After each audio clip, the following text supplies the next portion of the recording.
Hello everyone, welcome back to my YouTube channel. ज़रा सोचिए, अगर एक ही घर में दो बहुएं आ जाएं जो खुद को सबसे बड़ा रसोइया मानती हों, तो क्या होगा? प्यार या फिर ऐसा महायुद्ध जिसे देखने के लिए पूरा गांव उमड़ पड़े। आज की कहानी आखिर तक जरूर सुनिए, क्योंकि इसका अंत आपकी सोच बदल देगा। बिहार के एक खूबसूरत गांव में यह कहानी शुरू होती है। यहीं रहता था राम प्रसाद यादव का बड़ा और खुशहाल परिवार। राम प्रसाद को अपने परिवार पर बहुत गर्व था। उनके दोनों बेटों की शादी हो चुकी थी। बड़ी बहू पूजा अपने शानदार पकवानों के लिए मशहूर थी। वहीं छोटी बहू रानी भी किसी से कम नहीं थी। दोनों बहुओं का एक ही घर में स्वागत हुआ। शुरुआत में सब कुछ बहुत अच्छा चल रहा था। पूजा के हाथ की लिट्टी पूरे गांव में मशहूर थी।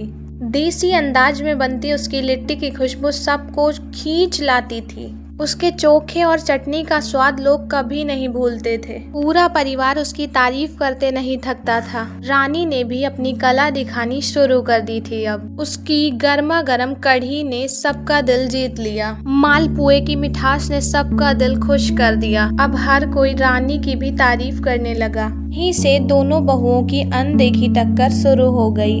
दोनों एक दूसरे से आगे निकलना चाहती थी। सास की छोटी सी तारीफ भी अब मुकाबले का कारण बन जाती थी। रसोई अब प्यार से ज्यादा चुनौती का मैदान बन चुकी थी। ने पूरी रसोई अपने हिसाब से सजा दी। एक दिन पूजा सुबह 4 बजे ही उठ गई। रानी जब रसोई में पहुंची तो हैरान रह गई। दोनों की आंखों में अब सिर्फ और सिर्फ जीत का सपना था। तभी गांव में खेल प्रतियोगिता का ऐलान शुरू हो गया। खबर सुनकर गांव में उत्साह की लहर दौड़ गई। पूजा ने बिना देर किए अपना नाम जाके वहां पर लिखवा दिया। रानी भी पूरे आत्मविश्वास के साथ में मैदान में उतर गई। प्रतियोगिता वाले दिन पूरा गांव सज चुका था। चारों तरफ स्वाद और खुशबू का माहौल था। लोग बेसब्री से सभी बहुओं का इंतजार कर रहे थे। जज भी अपनी जगह पर बैठ चुके थे। सभी लोगों के बैठने के बाद प्रतियोगिता शुरू हुई। सबसे पहले पूजा ने अपनी थाली पेश की जज के सामने।